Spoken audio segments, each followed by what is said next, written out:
just to not just reiterate, but more so expand, I guess, on one of these points. You saw me post about this, be it in my video, or I spoke about this in my video. I also posted about this on social media. And basically, I've said that I'm not going to exert more energy to try to protect women's sports than the women themselves. And I think the context of that is so uber important. Now, obviously, this expands, or the reason why this is a thing is because of the Leah Thomas situation, the transgendered athlete who has now won the NCAA's champ. And considering that, you have this aspect of, people are going to gripe, but you notice one thing in that particularly the athletes themselves are having to, or they feel like they have to, say things in secrecy. They're still going to get out there and compete. They're going to, only anonymously voice their positions to, aside from a couple, voice their positions to the world. Remember, Outkick covered some of those UPenn athletes basically being undercover. They're not gonna out themselves. And I'm sitting here like, well, that's weird because, you are the one that's losing here. The sanctity of your sport is being destroyed here, and you're not gonna say shit for what? Now, again, context matters. Point I brought up was a couple of points. Let's start here. I'll bring up the first one. This whole progressive feminist bullshit. First of all, they always tell men to shut the fuck up and not speak on these issues. Anyway, so there's that. But think about it like this. That same group, this isn't a secret. Factually speaking, that this movement has been at the forefront of it. Not saying exclusively. I'm just saying at the forefront from it, and as the dominating demographic when it comes to these particular issues, by all statistical data points that you can go look at, are women. More specifically, white women, but women nonetheless. Okay?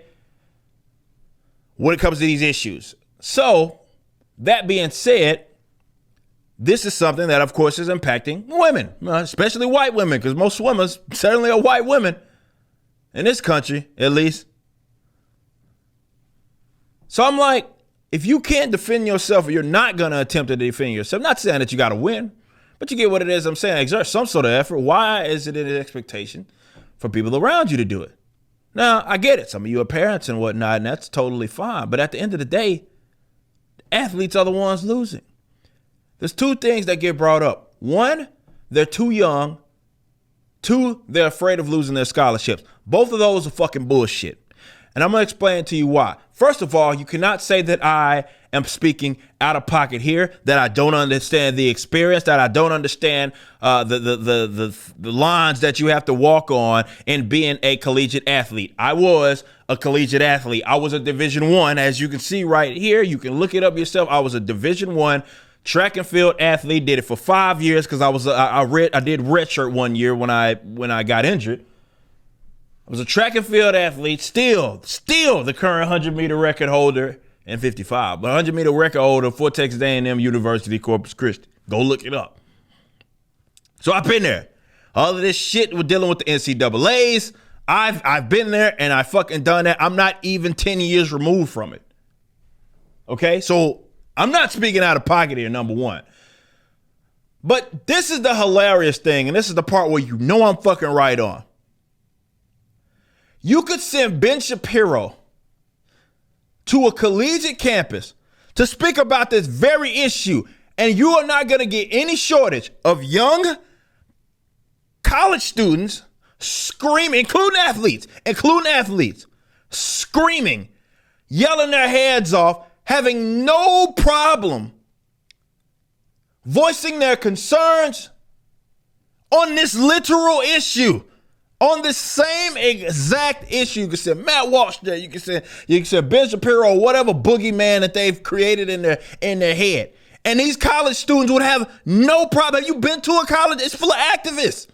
Now all of a sudden, these people are too young and they're too scared. Now all of a sudden that's the case? Come on, bro. You know that's bullshit. Let's just call it what it is. They're chicken shit. It ain't the NCAAs they're scared of. It's the social ramifications they're scared of. That was what those anonymous, I think they were UPenn athletes, said to Outkick. They're more afraid of they'd rather their sport be destroyed than risk being called a homophobe or something like that.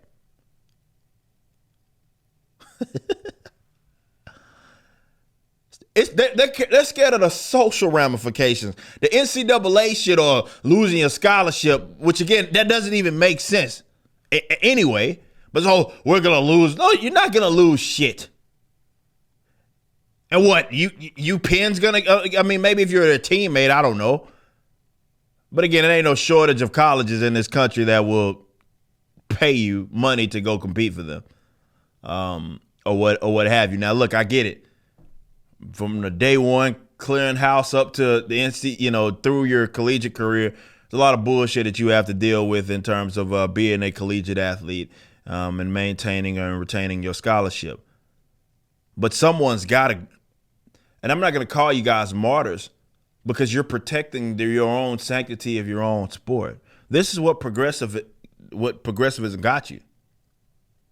Right? You've now painted yourself in a corner, and now it's an expectation for me to fight on your behalf, which is fucking nonsense. If you want, I get fighting with you, but fighting for you and you want to fight for yourself, no. That's chicken shit. Because basically you want everybody around you to go down with it. You want them to be called a transphobe and all of this misogynistic or whatever terms it is that they're going to use to describe. Because remember, trans women are women according to them. So that's what you want.